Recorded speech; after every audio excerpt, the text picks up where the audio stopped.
Well, welcome everyone to this really most wonderful day for the BioBuilder Accelerator program.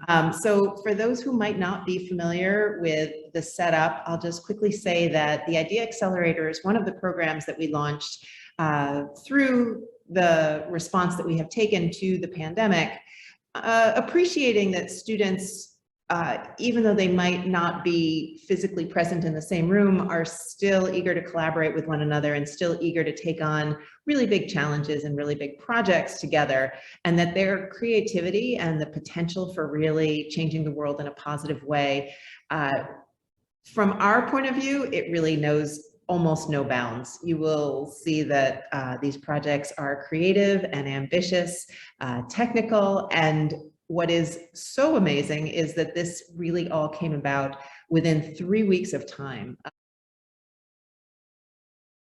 Our system idea was basically a system that would be created where a bacteria could change color when algal toxins were detected in water. There are some key reasonings behind this.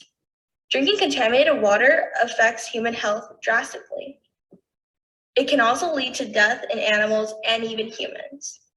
Finally, algal toxins are extremely harmful to life in the environment, which made us want to create a system that targeted this problem.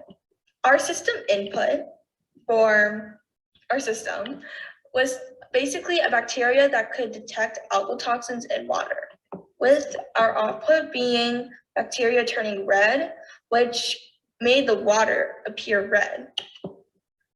Our chassis for our project idea was the bacteria E. coli W. Some reasonings was that it could live in water, it was non-pathogenic, and it's also a model prokaryote and a key model organism in biotechnology. The topic area we decided to focus on was in the environment. Initially, we had other thoughts related to food safety, but decided to focus on environmentally friendly ways to recycle rubber. We decided on this because 1.5 million tires are put in landfills each year. The amount of rubber wasted around the world yearly is at an alarmingly high rate. Our project hopes to lower this amount. The system we designed should transform rubber products back down into their original state of rubber, such as rubber bands. This natural form contains polymers of the organic compound isoprene. The output of our system would be actinobacteria latex clearing protein, also known as LCP, which is an enzyme that breaks down the bonds in rubber. The output would be achieving the rubber sap. And the next step would be discovering the LCP in the actinobacteria. So I can tell you what we thought for our input and our output for this project.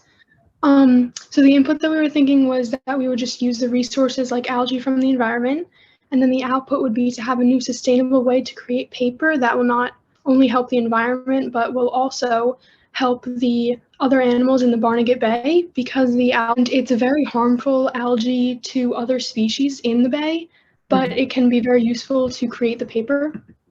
We're still kind of thinking of the works of how we might like get rid of the green color for the paper.